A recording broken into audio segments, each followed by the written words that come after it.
Well,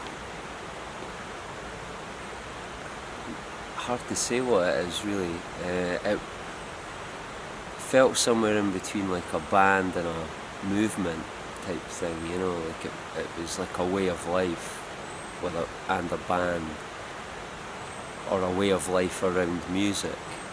That was maybe the closest I can put into words. Because we were finding out as we were going along what it was, you know. It was like two things, travel and music, were kind of coming together, and truth and all that, and it was just all of those things, you know, mixed together. So we were discovering it as we were going along.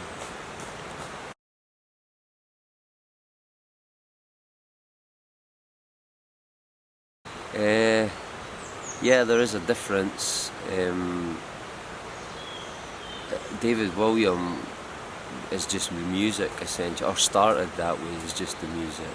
So it's more directly just about music, so it can cover more. That SoulJahm was a kind of way of living, and amongst that, I mean, now they are sort of one and the same, because it's the same for me. It doesn't, you know, whether it's David William or SoulJahm, it's the same kind of living, and everything's much the same. But I guess David William has more options too, you know. It's just I can just do that myself and just do it, you know. SoulJahm requires the cooperation of other people, so maybe that's the main difference. David Williams, I think it can just go in any situation, but SoulJahm is like, it needs the cooperation of other people, or it's not really SoulJahm, which is why I changed it back.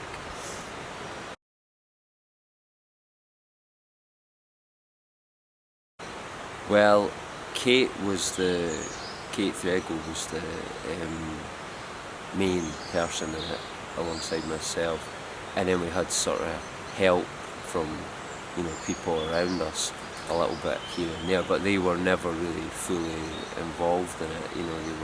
We were the two that were like completely dedicated to it, and it never really got any further than that. We were trying to take it further than that, but it never went any further than that.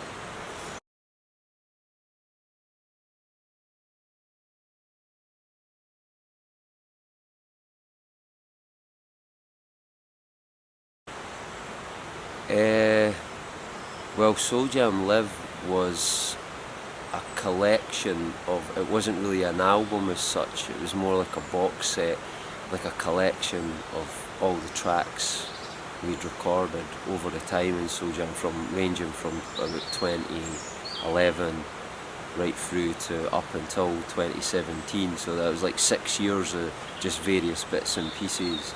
So it wasn't really you know, like the way I would usually do an album, so I can't really say much more about that.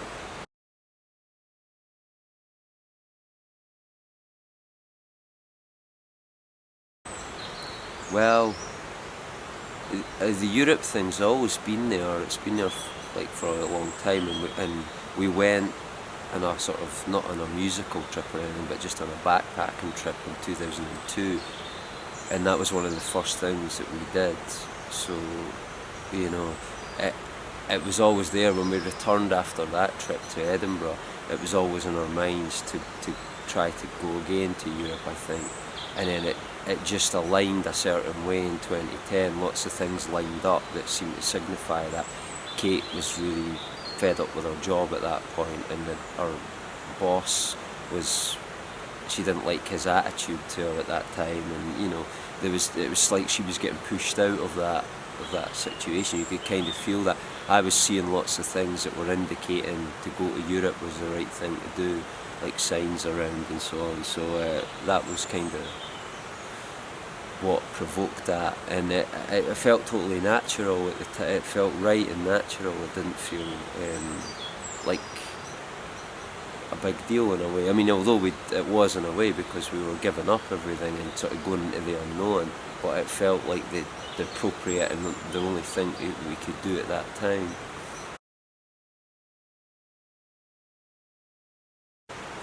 I don't know.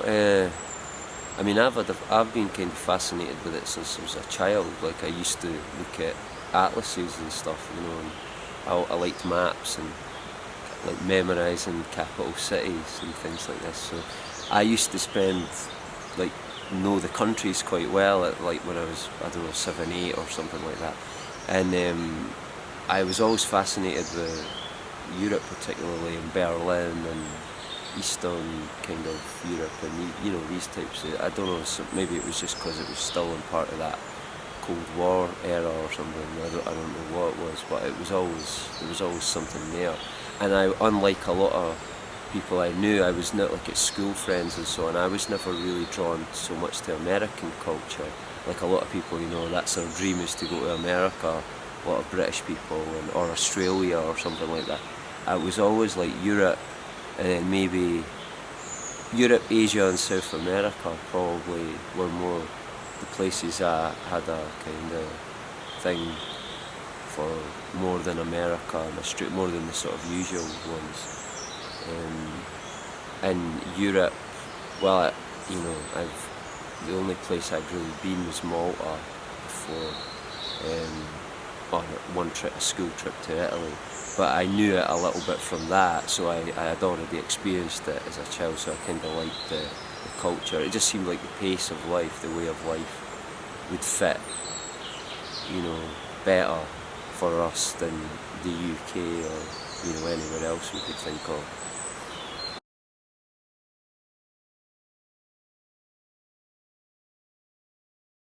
No, that's right.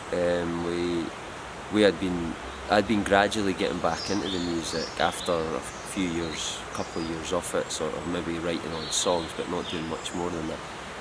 In the last year, 2009-10, I was beginning to pick it up again, like playing the guitar and piano more regularly, and things were moving in that direction. But then we knew that we had to travel light, and you know, so I never even took a guitar or anything. We thought we have to go there first to Europe and establish ourselves there, and then gradually the music will come in. And although it didn't happen the way that we imagined it, that is how it happened. It was like the music gradually came in. For the first 5 or 6 months, we were just traveling and moving around.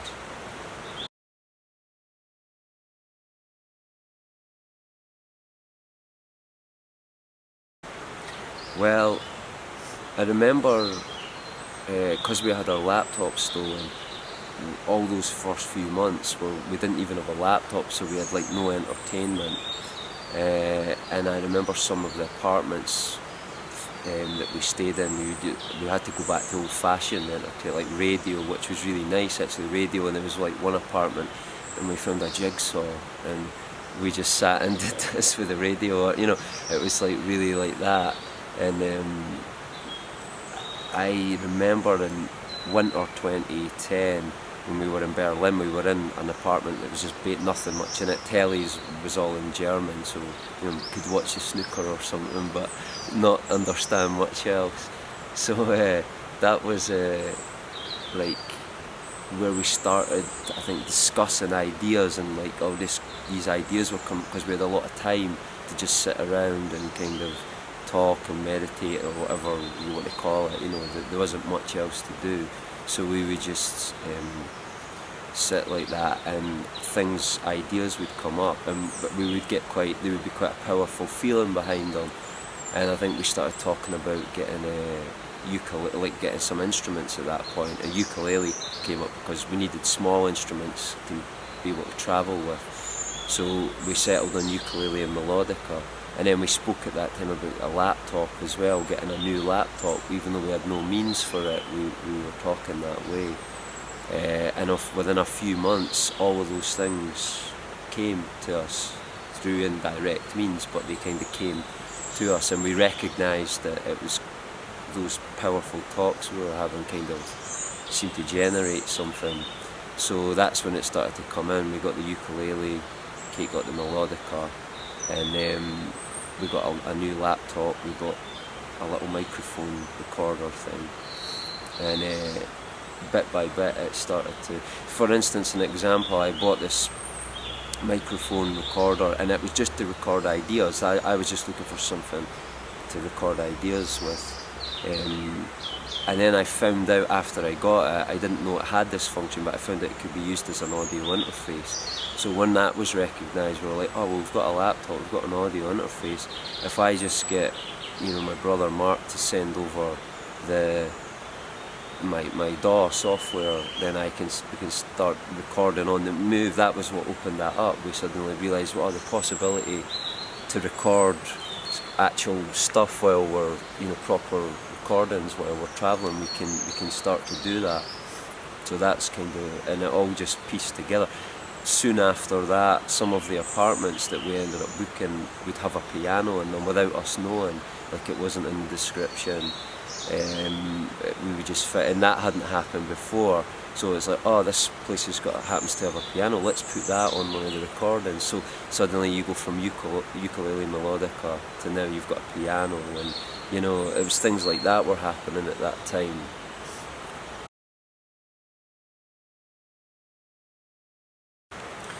SoulJahm came just after that point in that same month. Once we got the instruments, we were just really messing around, practicing a little on them, before we were going to do anything. But then I just wrote these songs. I didn't intend to, they just kind of came out on the ukulele, and we started getting ideas of it. We had a camcorder too. We bought a new updated camcorder at that time, so we could film videos and things. So we started doing that with these new songs, and put out ukulele melodica versions. And then we needed, if we were uploading them to YouTube, we needed a name for it. So we were, what will we call this? We didn't want to, because Kate was involved, we didn't want to put it as David William, because it seemed like it was something different. And we had been joking before we had the instruments and the laptop, when we were just travelling around, we were going through some tough times trying to stay afloat, and we would jokingly call ourselves Soul Jazz, and with the Rasta connection and so on, and we would talk like that. And I think we must have been having a discussion about it at that time in Budapest, and also about what to call this thing. So I think that was me that said, stick an M on the end of it, and SoulJahm, and we realised it had numerous meanings that all kind of fitted what we were about, even though at the same time we knew it had reggae connotations, and we don't do reggae music, and it had kind of, maybe even these days, I don't know if it's connected in the dance hall thing and that, but we understood that it probably misrepresented the type of music we make, but it also seemed to fit perfectly as well in a lot of different ways. So we couldn't find anything better, and we just settled on that. And I think at the time we said, we'll change it somewhere down the line, but we never found anything better to call it.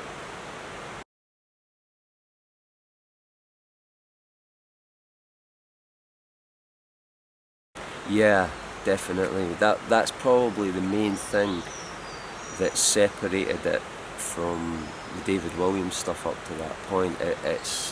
I was very conscious that our experiences in Europe were like directly coming into the songs in a way that hadn't been so strong before, and I kind of was let it go. I mean, obviously you change, you put a bit of poetic license in it and take it in a bit of a different way, but quite a lot of those songs are literal descriptions of what we were living or what was going on around us, and because it was so some of it was so strange and mystical, fascinating to us, it was easy to put that in a song and for it to be interesting and it wasn't just mundane life it was describing some unusual things like strange synchronicities and things like this. This was in the songs, so that I would say that was definitely the two went hand in hand. The travel and the music couldn't really have existed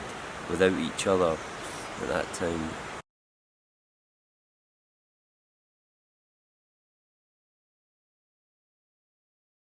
No,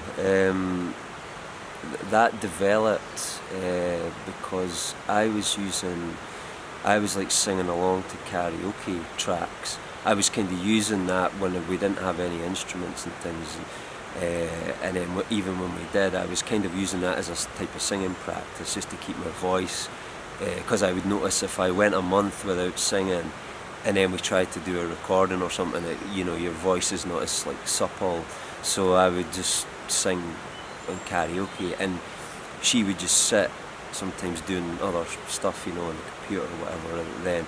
But gradually, as it was going on, she would sing along to the songs just very quietly, because she didn't really want me, to hear, or was just exploring her voice or whatever. And it just went on for a few months like that, and then gradually she got a bit bolder to sing along with me, and then the karaoke thing became a thing we would just sing together like that, and from that it moved into her singing on the tracks, and then that became a bit the SoulJahm sound kind of thing.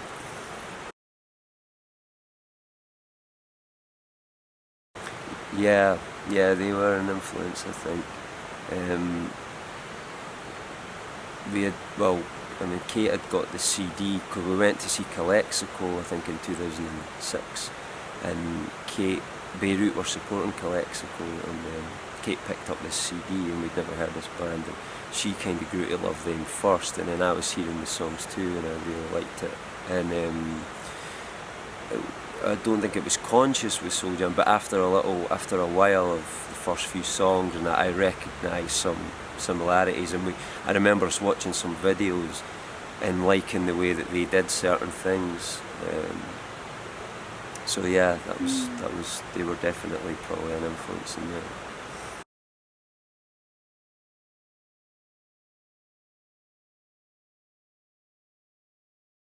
Yeah, that was hard. Yeah, that was the hardest thing actually, because you just get settled somewhere and get into a flow of some kind, and then you have to move somewhere else, and the next place might not be as supportive of, might not be able to make as much sound there, or it might, smaller the spaces, there would be things that would always be problem and then you would have to wait, then put that aside and wait till you could do that somewhere else, hope that another place came up.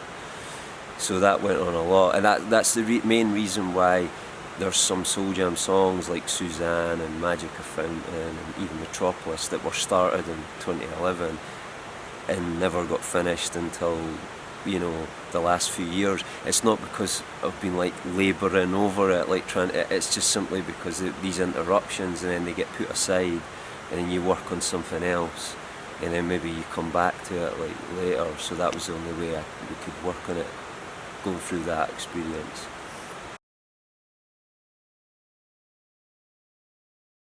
Yeah, it was always, we never actually knew like that far ahead. Our money sometimes could only be going to last us another 2 weeks, and then it would come again, and then it maybe was going to last a month, and then sometimes if we were lucky we would have maybe a month that we would know, or a couple of months, but there was lots of times where it was like weeks or days, and once that money ran out it was like we didn't know what, and we just kept trusting in the journey of it, and the signs and the things around. We just kept following, and it seemed to support for quite some time until it didn't.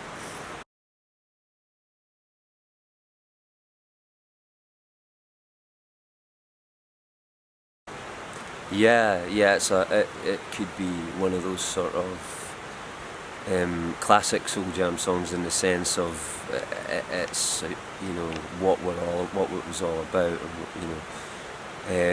not like No Borders in the like New World Order sense of not that one world government, not that type of no borders, but just the idea that recognizing that countries are like plied onto you.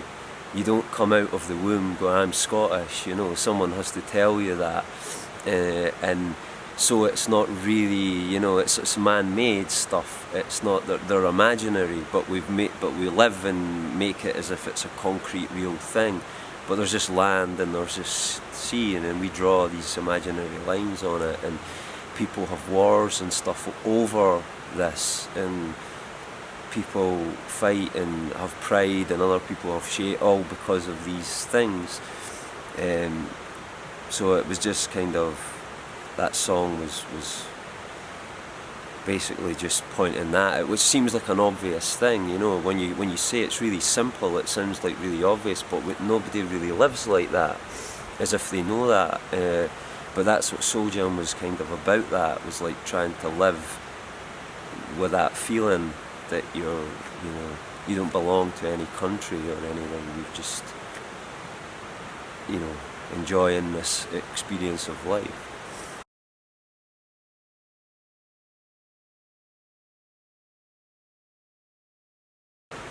Oh yeah, that was really tough.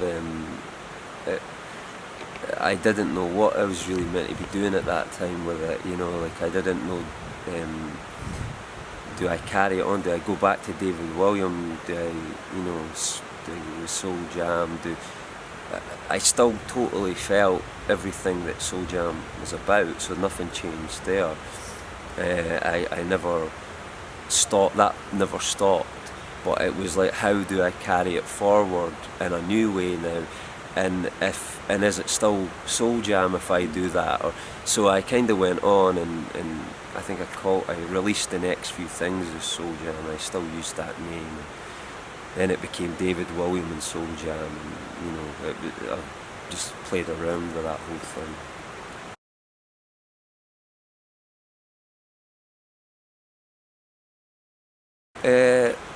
Well, that comes from the same place as what started the SoulJahm. It's that very thing that caused SoulJahm to happen, that very root, the truth, or whatever consciousness, whatever word you want to call it.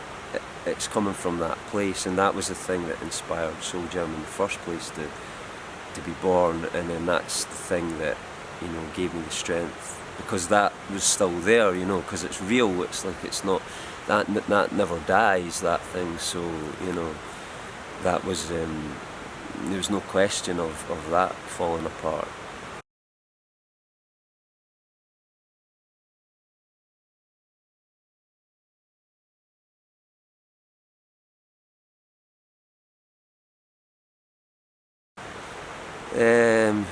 Yeah, I was seeing that. I mean, the through the city, the people not helping sort of line was just a feeling that we had, that wherever we went, we didn't really feel, we were needing help to carry it further, to go forward with it, but it never really came in that way. So we were kind of feeling that, nobody really seems to care about this in a real sense of, people would help in bits and pieces here and there, but it never felt like anyone really, wanted to join it and take it further.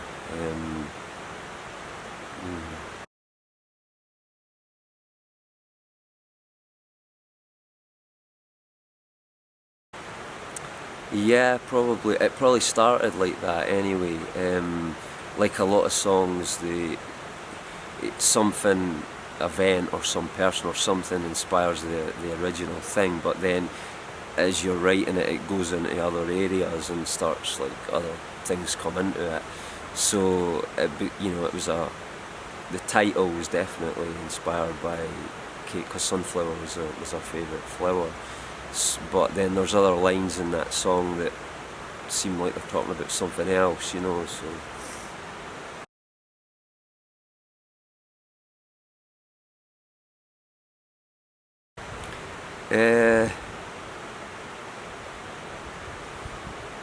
I like Magic a Fountain. I like Through the City. I changes all the time. I still enjoy playing Karl Marx Alley. I've played that song loads of times, but I still enjoy it. I can't really pick favourites. I guess I'm saying Through the City now because I've just started playing it live. I've worked out a new way to play it, so it's fresh, you know, so that's probably why I'm enjoying, but yeah, I like them all.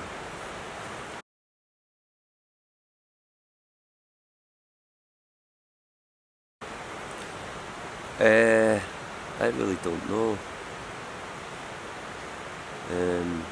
I don't know. I've chopped and changed with that for a while.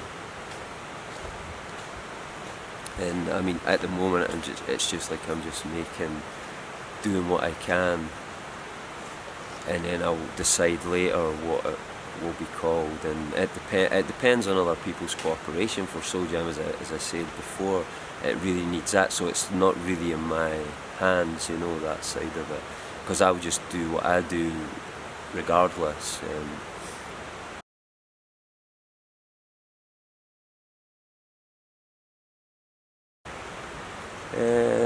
Oh yeah, I learned. I think, well, I don't know if that's any different to any other time. You know, I think the whole thing is a learning thing, whatever